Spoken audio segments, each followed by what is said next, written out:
അതേസമയം തിരുവനന്തപുരം ജില്ലയിലെ പ്രധാന സീറ്റുകളിൽ UDF സ്ഥാനാർത്ഥികൾ സംബന്ധിച്ച് ഏതാണ്ട് തീരുമാനമായിട്ടുണ്ട്. നേമത്ത് KS ശബരിനാഥ് മത്സരിക്കും. വട്ടിയൂർക്കാവ് K മുരളീധരനും, അരുവിക്കരയിൽ VS ശിവകുമാറും, കഴക്കൂട്ടത്ത് ശരത്ചന്ദ്ര പ്രസാദും, വാമനപുരത്ത് പാലോട് രവിയും, വർക്കലയിൽ വർക്കല കഹാറും സീറ്റ് ഉറപ്പിച്ചിട്ടുണ്ട്. തിരുവനന്തപുരം സീറ്റ് CP ജോണിന് തന്നെയാണ്. ഒരുപാട് തർക്കങ്ങൾക്ക് ശേഷമാണ് CP ജോണിന് ആ സീറ്റ് കിട്ടുന്നത്. പ്രാദേശികമായി തന്നെ അത് കോൺഗ്രസ് ആ സീറ്റ് എടുക്കണമെന്ന തരത്തിലുള്ള ചർച്ചകളുമൊക്കെ ഒരുപാട് നടന്നിരുന്നു. എന്തായാലും ഡൽഹിയിൽ നടന്ന ചർച്ചകളിൽ ഈ സീറ്റുകളിലൊക്കെ ഏതാണ്ട് തീരുമാനമായി എന്നാണ് അറിയാൻ സാധിക്കുന്നത്. ജില്ലയിലെ പല സീറ്റുകളിലും സ്ഥാനാർത്ഥി നിർണയം കോൺഗ്രസിന് തലവേദനയായിരുന്നു. മാരത്തോൺ ചർച്ചകൾക്ക് ശേഷമാണ് പ്രധാന സീറ്റുകളിൽ സ്ഥാനാർത്ഥികളെ തീരുമാനിച്ചിരിക്കുന്നത്.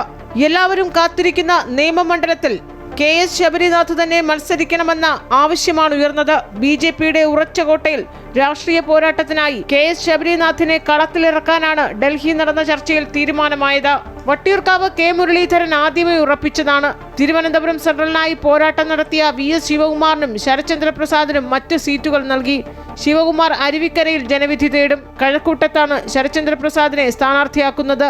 കോൺഗ്രസിന്റെ പ്രാദേശിക എതിർപ്പുകൾ മറികടന്ന് തിരുവനന്തപുരം സീറ്റ് ഘടകകക്ഷിയായ CP ജോണിന് തന്നെ നൽകാൻ ഹൈക്കമാൻഡ് തീരുമാനിച്ചു. വർക്കല കഹാറാണ് ഇക്കുറി വർക്കലയിൽ മത്സരിക്കുക. പാറശാലയിൽ മുൻ DCC പ്രസിഡന്റ് നെയ്യാറ്റിങ്കര സനൽ ജനവിധി തേടുമ്പോൾ കാട്ടാക്കടയിൽ MR ബൈജുവാണ് സ്ഥാനാർത്ഥി. മുൻ DCC പ്രസിഡന്റ് പാലോട് രവിയാണ് വാമനപുരത്ത് മത്സരിക്കുക. നെയ്യാറ്റിങ്കരയിൽ N ശക്തന്റെയും അനുസുജിത റസലിന്റെയും പേരുകളിൽ തീരുമാനമായിട്ടില്ല.